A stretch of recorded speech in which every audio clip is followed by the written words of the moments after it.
सुप्रभातम विद्यार्थियों। Class 7th है, subject Hindi. आज डेट है 11/8/2021। आज बच्चों हम करेंगे विशेषण। ठीक है, पहले विशेषण की परिभाषा और उसके भेद। परिभाषा क्या है? जो शब्द संज्ञा या सर्वनाम की विशेषता में क्या आता है, उसके गुण दोष को प्रकट करे उसे विशेषण कहते हैं। जैसे सुंदर गुड़िया, लाल कमीज़, मोटा आदमी। तो इसमें देखो गुड़िया की विशेषता कौन सा शब्द बता रहा? सुंदर। गुड़िया कैसी है? सुंदर। कमीज़ कैसी है? लाल। और आदमी कैसा है? मोटा। तो ये गुड़िया कमीज़ और आदमी की विशेषता को प्रकट करते हैं ये शब्द, इसलिए इनको क्या कहते हैं? विशेषण। और एक विशेष्य होता है। विशेष्य किसे कहते हैं? उस संज्ञा या सर्वनाम को जिसकी विशेषता प्रकट की जाती है। तो जैसे गुड़िया की विशेषता प्रकट की गई तो गुड़िया क्या है? विशेष्य। सुंदर क्या है? विशेषण। लाल कमीज़ क्या है? विशेष्य। और लाल क्या है? विशेषण। ठीक है। अब विशेषण के भेद। पहला विशेषण है गुणवाचक विशेषण। गुणवाचक विशेषण क्या होता है? जो शब्द किसी संज्ञा या सर्वनाम के गुण, दोष, अवस्था, रंग, आकार आदि को प्रकट करे उसे गुणवाचक विशेषण कहते हैं। मतलब कि संज्ञा या सर्वनाम के गुण के बारे में, दोष के बारे में, उसके अवस्था के बारे में, उसके रंग और उसके आकार के बारे में बताएं। जैसे सफ़ेद घोड़ा। ठीक है, तो घोड़ा की विशेषता क्या है? सफ़ेद। ईमानदार नौकर। पतली लड़की में सफ़ेद, ईमानदार, पतली गुण दोष हैं, अतः ये गुणवाचक विशेषण है। ठीक है, गुणवाचक विशेषण समझ आ गया। तो गुणवाचक विशेषण के बारे में क्या बताया कि जो शब्द संज्ञा या सर्वनाम के गुण, दोष, अवस्था, रंग, आकार आदि को प्रकट करते हैं वो गुणवाचक विशेषण कहलाते हैं। दूसरा है संख्यावाचक विशेषण। तो जो शब्द संज्ञा या सर्वनाम की संख्या का ज्ञान करवाएं उसे संख्यावाचक विशेषण कहते हैं। ठीक है, तो जैसे 5 लड़के, 10 पेन। तो ये क्या है? 10 क्या है? संख्यावाचक विशेषण। 5 क्या है? संख्यावाचक विशेषण। अब संख्यावाचक विशेषण के भी 2 भेद होते हैं। एक होता निश्चित संख्यावाचक, एक होता अनिश्चित संख्यावाचक। निश्चित संख्यावाचक में क्या होता है? इसमें 2, 3, 5, 10 आदि वस्तु या व्यक्ति का निश्चित संख्या होती है। ठीक है, 2 व्यक्ति, 5 बालक, तो संख्या निश्चित हो। जैसे 2 हाथ, 7 दिन, 14 वर्ष। तो ये क्या है? निश्चित संख्या है, इसलिए ये निश्चित संख्यावाचक विशेषण है। ठीक है, अब हम इसके आगे देखो अनिश्चित संख्यावाचक विशेषण। अनिश्चित संख्यावाचक में क्या है? इसमें संख्या जो है, संज्ञा या सर्वनाम की कोई निश्चित संख्या नहीं होती है। जैसे कुछ लड़के, थोड़े फल,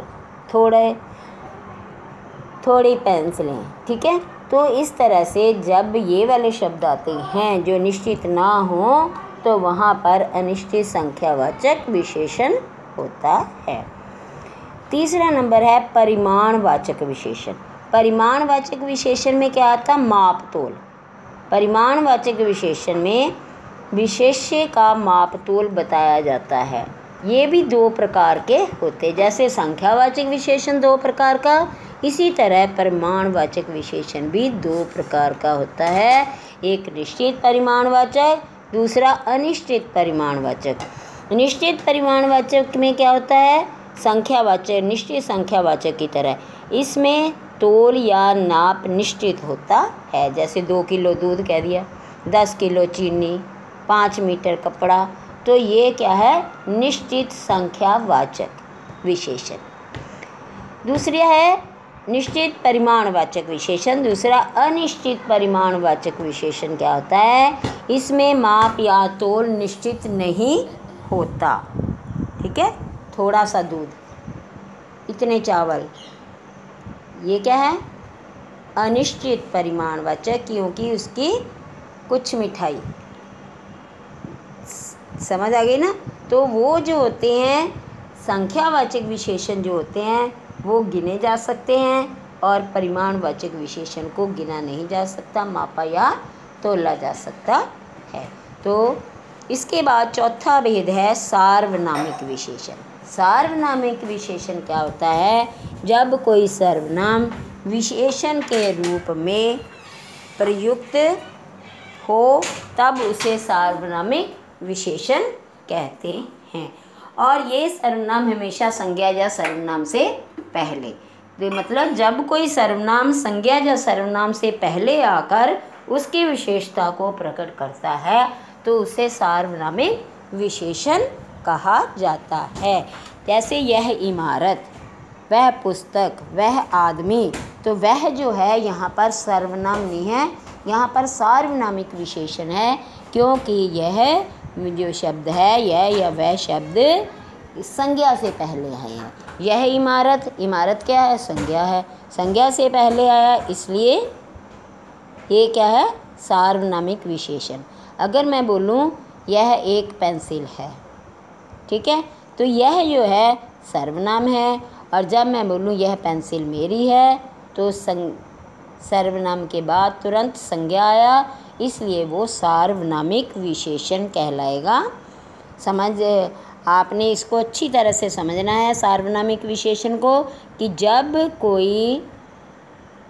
जब संज्ञा या सर्वनाम से जब संज्ञा से पहले सर्वनाम का प्रयोग हो, ठीक है, तो वहाँ पर सार्वनामिक विशेषण होता है। कोई सर्वनाम विशेषण के रूप में, कौन सी इमारत? यह इमारत, ठीक है, तो ये सार्वनामिक विशेषण कहलाता है।